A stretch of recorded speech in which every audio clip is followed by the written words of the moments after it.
Shalom saudara-saudara yang kekasih, perkenalkan saya Wijaya Uwi dari GBPS Jemaat Sawahan. Nggak kenal maka nggak sayang, makanya saya mengutarakan nama saya Wijaya Uwi. Kalau saudara ketemu saya bisa panggil saya Wijaya.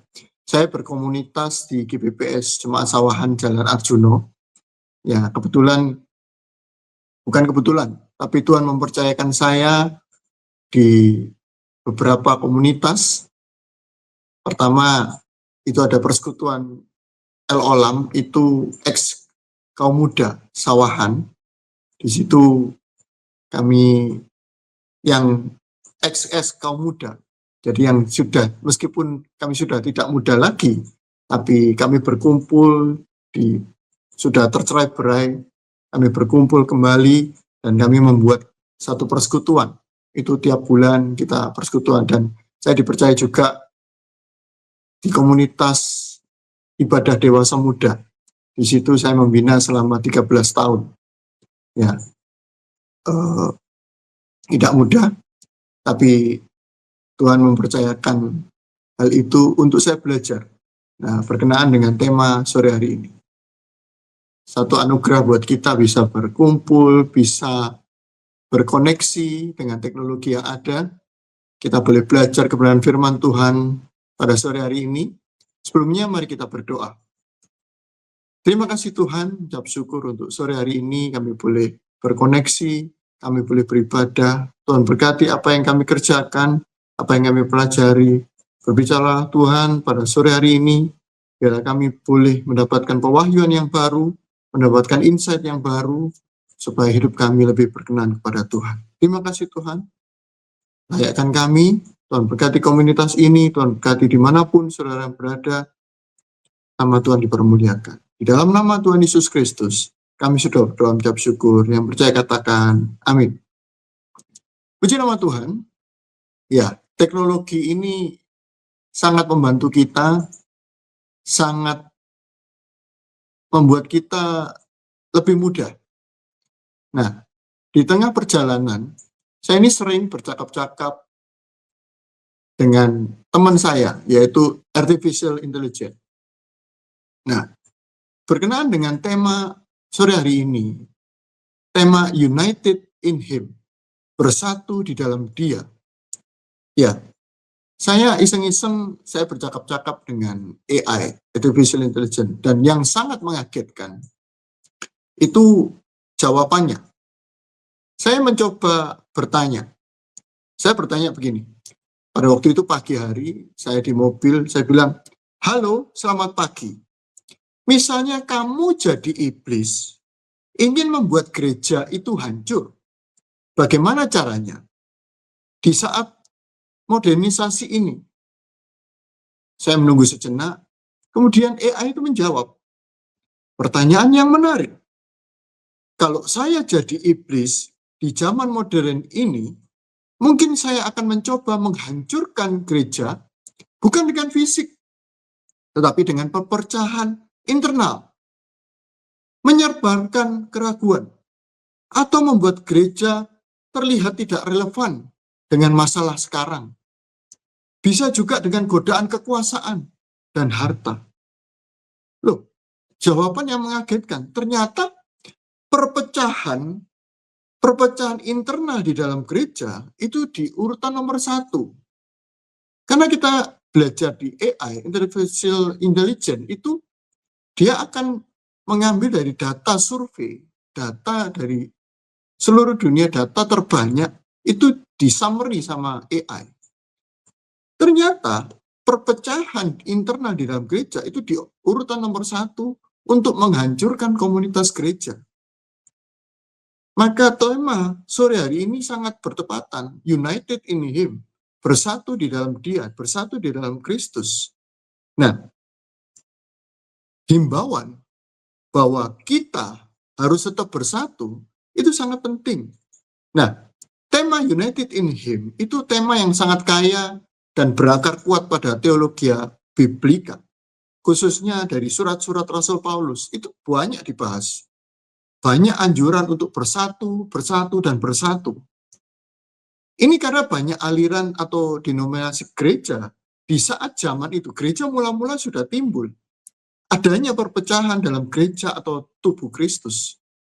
Sejak dari zaman pertama yaitu rasul-rasul, ada juga perpecahan yang bersifat loyalitas tokoh. Seperti yang terjadi di jemaat Korintus. Nah, ini ternyata firman Tuhan itu lengkap. Dari dulu sampai sekarang itu masih up to date. Ternyata di zaman sekarang, fanatik terhadap gembala atau pengkhotbah tertentu itu bisa menimbulkan perpecahan di dalam internal gereja. Dan ini iblis bisa memakai itu untuk memecahkan internal gereja. Di Rasul Paulus menegur bahwa mereka ada jemaat yang terkotak-kotak.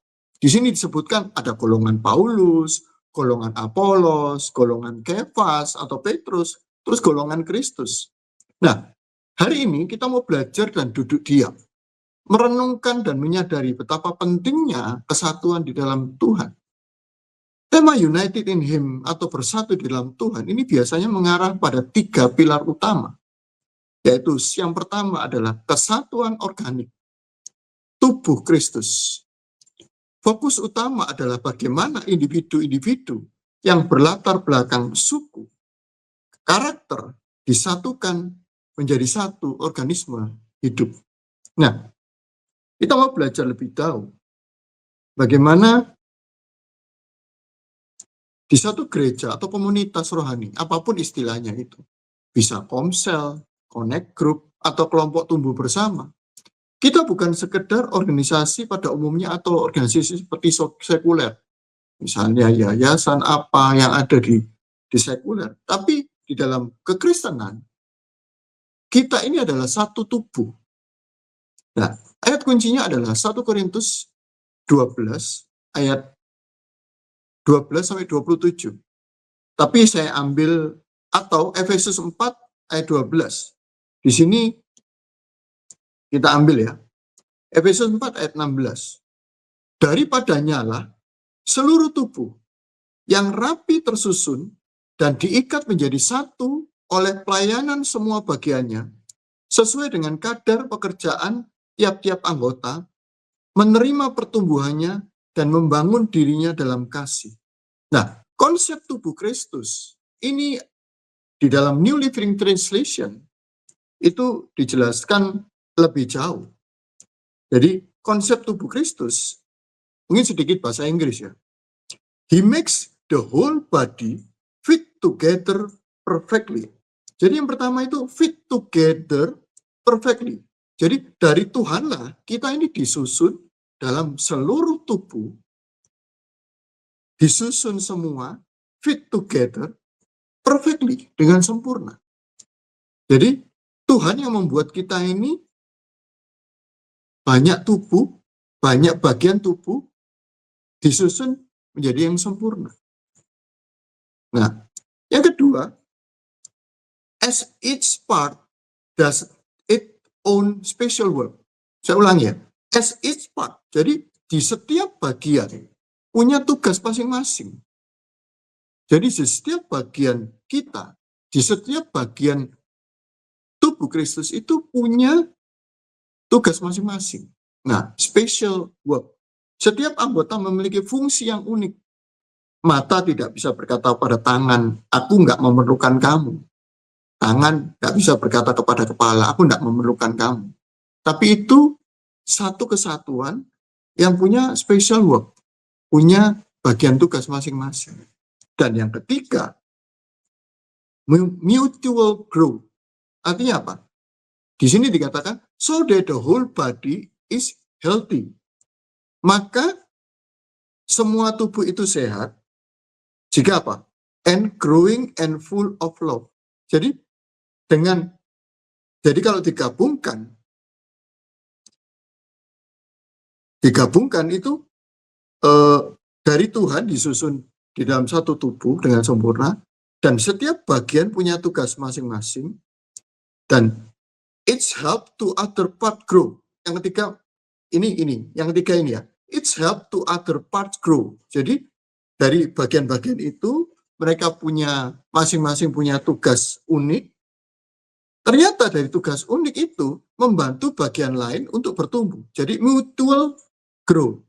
Dari sesuatu yang unik itu ternyata dipakai untuk saling melengkapi, sehingga bagian-bagian lain itu bertumbuh bersama-sama. Jadi saling membantu. Segala sendi yang menyambungkannya, menopang tubuh itu sesuai dengan kekuatan masing-masing. Itu di Efesus 4 ayat 16. Jadi luar biasa firman Tuhan ini. Nah, kuncinya. Nah, selanjutnya dikatakan bahwa so that the whole body is healthy. Healthy dalam artian itu ya. Jadi kalau semua disusun jadi satu, terus kemudian dengan keunikan itu, mereka saling membantu, bertumbuh bersama, maka semua tubuh itu menjadi sehat. Setelah menjadi sehat, bertumbuh dan penuh dengan kasih, and growing and full of love. Itu kuncinya. Jadi Tuhan susun, terus kemudian setiap bagian punya keunikan, dari keunikan itu saling membantu untuk bertumbuh. Setelah bertumbuh, tubuh itu menjadi sehat,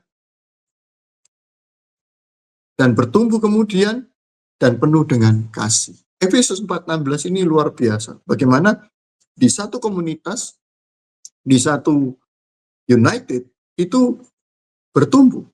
Nah, di Efesus 4 ayat 16 ini juga ditekankan. Kita harus menanggalkan segala egois kita demi pertumbuhan bersama dalam gereja. Itu aksi nyatanya. Menanggalkan egoisme demi kesehatan seluruh tubuh. Jadi nggak boleh mungkin jari ini egois, aku paling penting, jempol paling penting, tapi semua itu menanggalkan egoisme demi kesehatan seluruh tubuh, dan setiap anggota harus berfungsi secara optimal. Yang kedua, yang pertama sudah jelas bagaimana kesatuan organik tubuh Kristus. Yang kedua adalah bagaimana sumber kekuatan itu, ranting dan pokok anggur. Sumber kekuatan itu, ranting dan pokok anggur, mengarah kepada ketergantungan mutlak orang percaya kepada Kristus. Ayat kuncinya kita ambil dari Yohanes 15 ayat 1-8, tapi saya nggak baca semuanya, kita ambil ayat 4 dan ayat 5 saja. Tinggallah di dalam aku, dan aku di dalam kamu. Sama seperti ranting tidak dapat berbuah dari dirinya sendiri, kalau ia tidak tinggal pada pokok anggur, demikian juga kamu tidak berbuah, jikalau kamu tidak tinggal di dalam aku. Akulah pokok anggur dan kamulah ranting-rantingnya. Siapa saja yang tinggal di dalam aku dan aku di dalam dia, ia berbuah banyak. Sebab di luar aku, kamu tidak dapat berbuat apa-apa. Nah, di sini dikatakan di dalam. Jadi ada satu kesatuan antara kita dengan Kristus, yaitu ranting dan pokok anggur itu. Tanpa bersatu pada sumbernya, orang percaya tidak bisa menghasilkan apa-apa. Nah, ini ada kedekatan personal, intimacy dengan Tuhan adalah syarat mutlak untuk berbuah. Nah, di terjemahan Message Bible ini dikatakan the relation intimate and organic. Jadi kalau saya baca ayatnya secara lengkap, nah itu, when you are joined with me and I with you, the relationship intimate and organic, the harvest is sure to be abundant. Nah, ini yang saya tekankan adalah suatu relasi intimate dan organik. Nah, terjemahan The Message ini bagus, dia oleh Eugene Peterson, dikenal dengan bahasanya yang sangat hidup dan deskriptif. Jadi penggambarannya itu sangat jelas. Sering saya mencoba ingin menelaah, menggali firman Tuhan. Saya beberapa terjemahan, New Living Translation itu terjemahan yang bagus, dan The Message Bible, dia menjelaskan arti dan lebih dalam dan lebih hidup. Di Yohanes 15 ayat 5-8, Peterson menangkap esensi hubungan yang intimate dan organik. Kalau bahasa Indonesia, intim dan organik.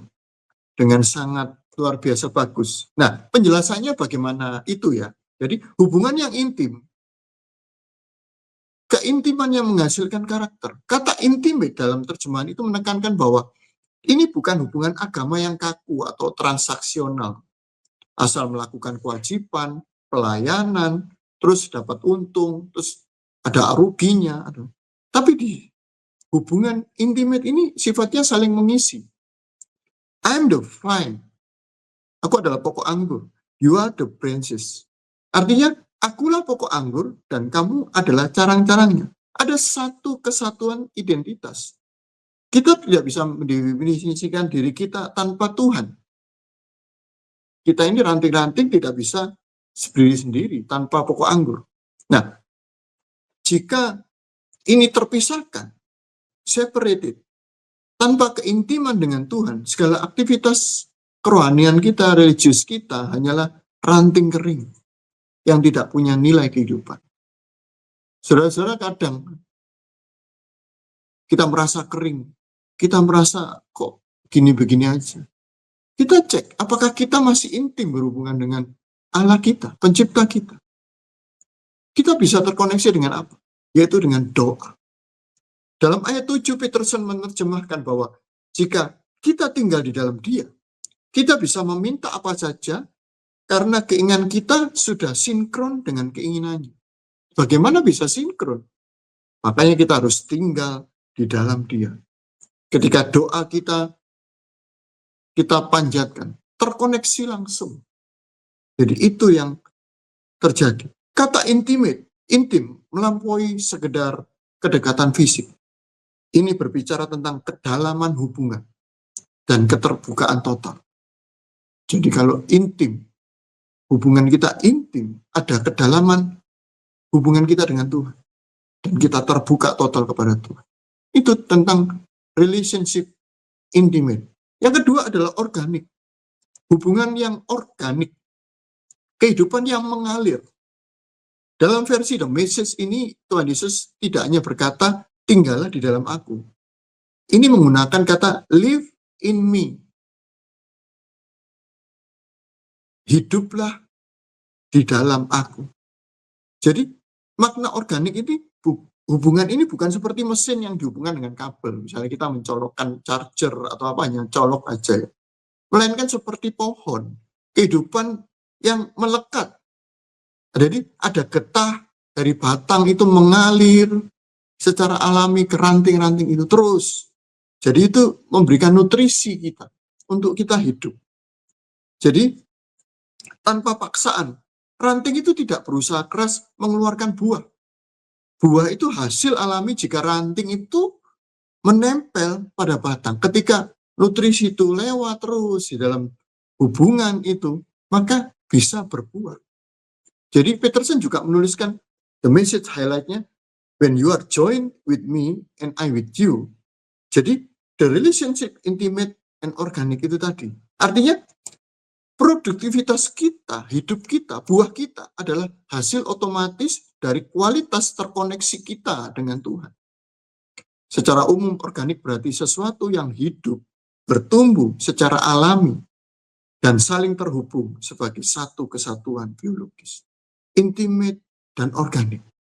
Ini penting sekali dalam hubungan kita united in Him.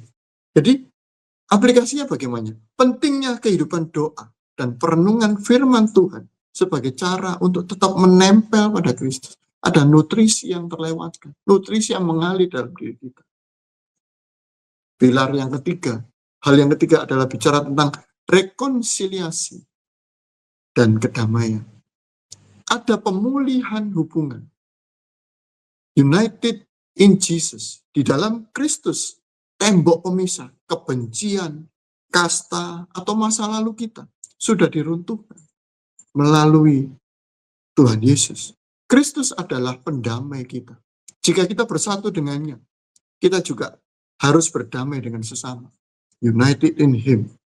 Jadi, kita baca Efesus 2 ayat 14 dikatakan, karena Dialah damai sejahtera kita yang telah mempersatukan kedua pihak dan merubuhkan tembok pemisah yaitu perseteruan. Efesus 2 ayat 14. Ini jadi tembok-tembok. Segala apa yang memisahkan kita sudah dihancurkan, dirobohkan. Jadi kita bisa bersatu. Galatia 3 ayat 28 juga ayat yang sangat penting. Dalam hal ini tidak ada orang Yahudi atau orang Yunani, tidak ada hamba atau orang merdeka, tidak ada laki-laki atau perempuan, karena semua adalah satu di dalam Kristus Yesus. Luar biasa. Bagaimana kita ada rekonsiliasi, ada kesatuan, ada pemulihan. Jadi dalam united in Him ada pengampunan dan penerimaan terhadap orang lain yang berbeda dari kita.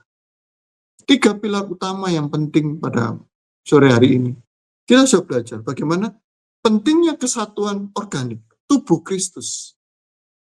Kita boleh melekat, kita harus bergantung pada tubuh Kristus. Yang kedua adalah sumber kekuatan. Itu melalui ranting dan pokok anggur. Yang ketiga ada rekonsiliasi, ada kedamaian. Bagaimana tembok pemisah itu dihancurkan. Kasta, suku, latar belakang, sosial, status ekonomi, dan masa lalu yang kelam dihancurkan. Sehingga kita bisa bersatu dalam united in Him. Dan menerima perbedaan. Menerima perbedaan sebagai satu kesatuan dalam Kristus. Tidak ada orang Yahudi, tidak ada orang Yunani, tidak ada orang ras ini, ras itu, ada kulit ini, kulit itu. Tidak ada status sosial, ada yang hamba, ada yang bos, ada laki-laki atau perempuan, beda gender. Karena kita semua satu di dalam Kristus, di Galatia 3 ayat 28 tadi. Semua adalah satu di dalam Kristus, united in Him. Nah, prosesnya bagaimana cara kita tetap bersatu? Melalui kerendahan hati dan kasih. Ini ketika saya melihat ini, ini satu panduan komunitas yang baik. Bagaimana kita berkomunitas? Kita belajar lebih dalam. Kalau kita sudah mengerti united in Him, ada kesatuan organik, ada sumber kekuatan, ada rekonsiliasi dan kedamaian di antara kita. Nah, tipsnya bagaimana? Firman Tuhan sudah menjelaskan dengan jelas. Kita baca pelan-pelan di Filipi pasal 2. Jadi, karena dalam Kristus ada nasihat, ada penghiburan kasih, ada persekutuan roh, ada kasih mesra, dan belas kasihan. Ayat yang kedua, karena itu sempurnakanlah sukacitaku dengan ini. Hendaklah kamu sehati sepikir dalam satu kasih, dalam satu jiwa, dalam satu tujuan. Bagaimana sifat komunitas yang baik itu di sini. Dalam Kristus itu ada nasihat. Tidak malah saling mencemooh, saling mengkoreksi, tapi ada nasihat. Memberikan masukan yang baik. Ada penghiburan kasih. Ada persekutuan roh. Ada kasih mesra. Dan belas kasihan. Jadi, sempurnakanlah sukacita kita di dalam Tuhan. Dengan apa? Kita sehati sepikir. Dalam satu kasih, satu jiwa, dan satu tujuan. Tujuannya apa? Kita memberikan yang terbaik hidup kita untuk menjadi persembahan yang kudus, berkenan kepada Tuhan. Nah, bagaimana kita lebih jauh di dalam hubungan ini kalau kita sudah mengerti sifat komunitas itu? Nah, bagaimana perilaku kita di dalam komunitas itu? Ayat yang ketiga ini juga sangat bagus. Ayat yang ketiga, dan dengan tidak mencari kepentingan sendiri atau puji-pujian yang sia-sia. Sebaliknya, hendaklah dengan rendah hati yang seorang menganggap yang lain lebih utama daripada dirinya sendiri. Ini bicara kerendahan hati adalah kunci. Dengan menganggap orang lain lebih utama, kita membangun hubungan yang kuat dan saling mendukung di antara kita. Ketika kita berkomunitas, kalau kita diremehkan bagaimana? Ya kita pasti akan jauh menghindar. Tapi ketika kita dianggap lebih utama, diutamakan, diprioritaskan, ada dibangun satu united di dalam Tuhan. menganggap yang lain lebih utama daripada dirinya sendiri, dari kita sendiri, orang lain lebih utama. Contohnya gampang, ketika kita buka pintu aja, ketika kita berpapasan gitu ya, itu kebiasaan yang sangat sederhana. Tapi ini saya alami ketika saya perjalanan di luar, berbeda dengan di sekitar kita. Kalau di luar itu kita malah tunggu-tungguan, bingung. Situ, oh silakan, silakan, silakan. Jadi kita bingung. Kalau di sini beda, saudara. Kalau di sini, kalau bisa kita yang utama, lewat duluan. Nggak peduli dia butuh, dia orang tua, dia apa, langsung masuk. Jadi firman Tuhan ini mengajarkan yang luar biasa. Justru dalam kehidupan yang sepele, yang mungkin kecil, tapi itu menjadi pokok pemikiran yang luar biasa. Menganggap yang lain lebih utama. Ketika kita ada kerendahan hati, ada mengutamakan orang lain, itu perwujudan dari united di dalam Tuhan. Nah, sikap rendah hati dalam persekutuan. Terus perhatian kepada orang lain. Di ayat 4. Kalau tadi mengutamakan orang lain, kalau ini perhatian kepada orang lain. Nah, ayat 4. Dan janganlah tiap-tiap orang hanya memperhatikan kepentingannya sendiri, tetapi kepentingan orang lain juga. Nah, ini mengubah paradigma kita hari ini. Apa yang saya butuhkan? Loh, itu mementingkan diri sendiri. Menjadi apa yang mereka butuhkan, apa yang saudara butuhkan. Perhatian kepada orang lain. Membangun satu langkah penting dalam membangun komunitas yang peduli dan saling mendukung satu sama lain. Perhatian. Gampangnya juga gini.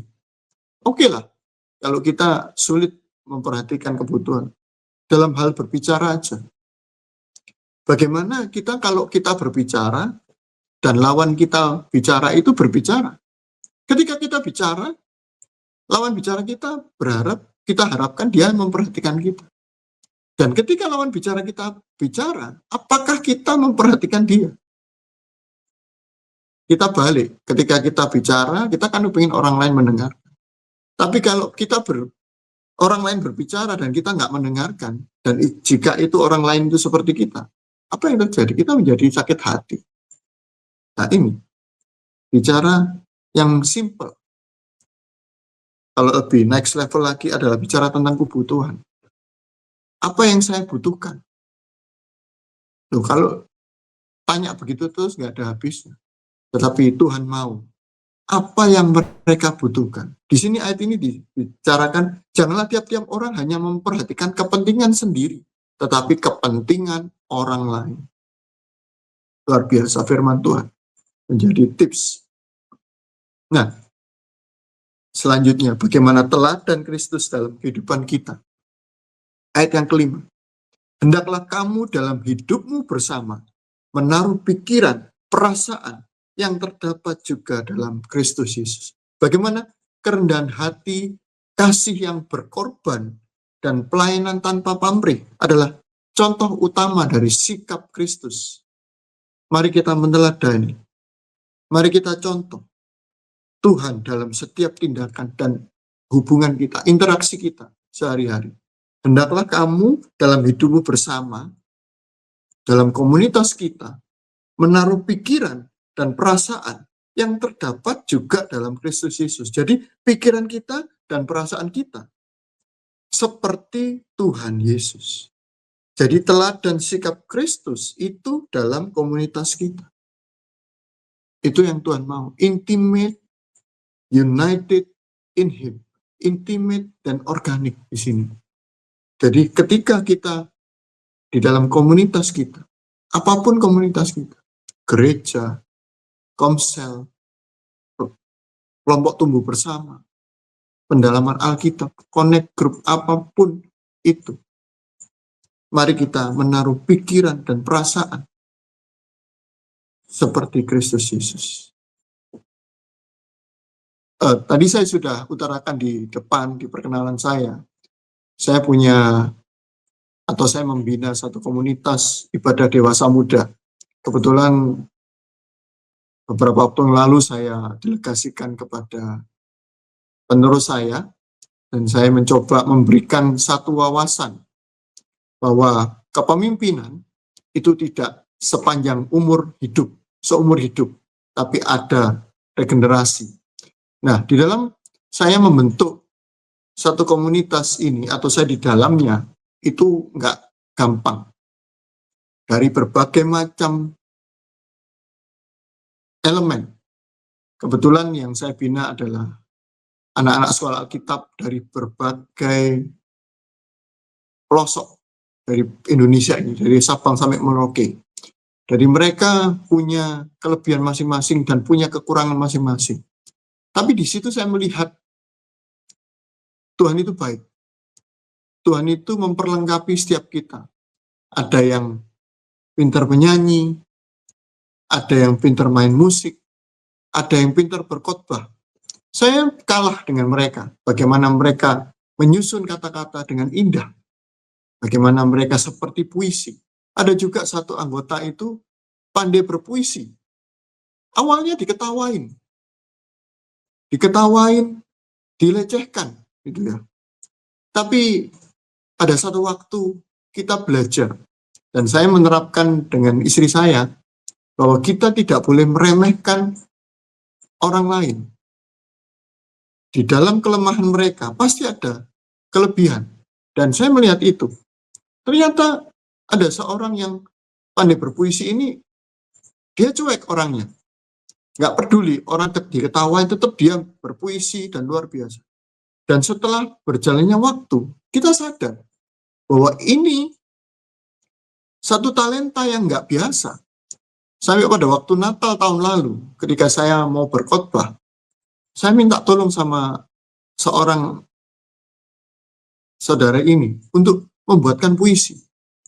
Ternyata puisi dia juga disuruh buatkan puisi di berbagai komunitas, di acara Natal itu. Luar biasa. Ternyata dari apa yang dianggap kurang ini, ternyata dipakai Tuhan luar biasa.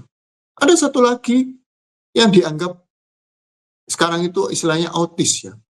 Jadi selalu kurang, ngomong pun susah, nulis pun susah, ngetik WA susah. Tapi kita mencoba menyatukan mereka, membawa mereka menjadi satu komunitas. Dan dibentuk di situ. Disiplin, bagaimana dikoreksi, bagaimana kita susah payah. Sampai malam hari kalau belajar bikin poster aja yang gampang. Bikin poster untuk ibadah.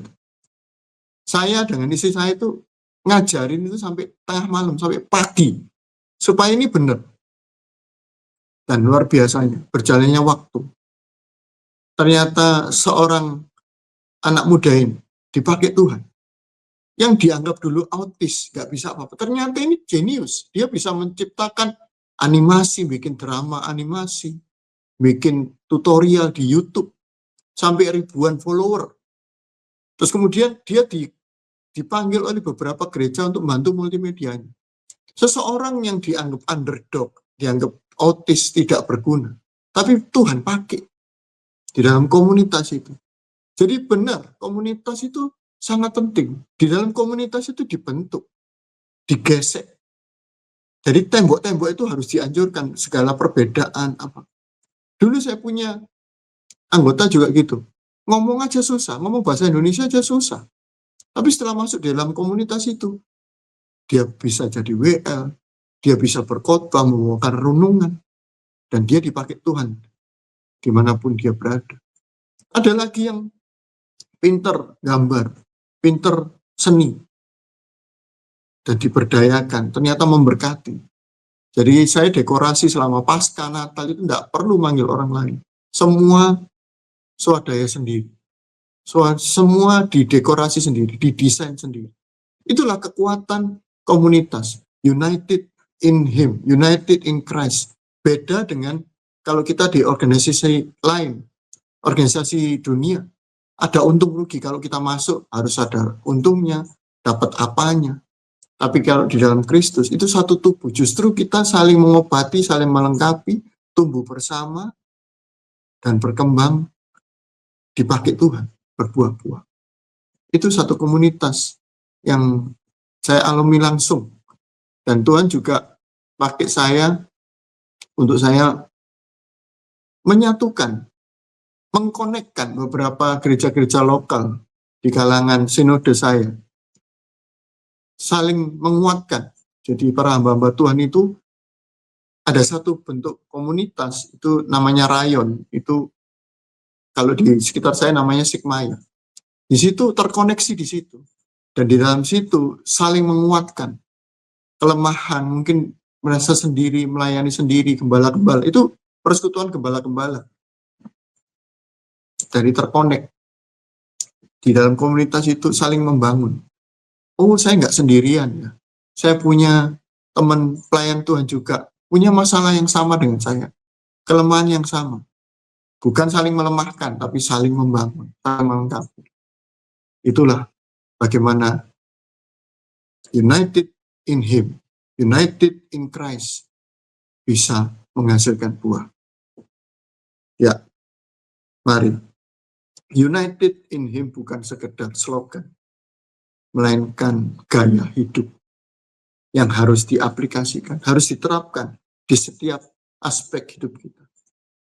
Gaya hidup kita, united in Him. Mari kita bina persatuan di dalam Kristus Yesus. Supaya jangan kita tertipu oleh tipu daya iblis. Di awal tadi saya cerita tentang bagaimana jika AI itu jadi iblis ingin menghancurkan gereja. Ternyata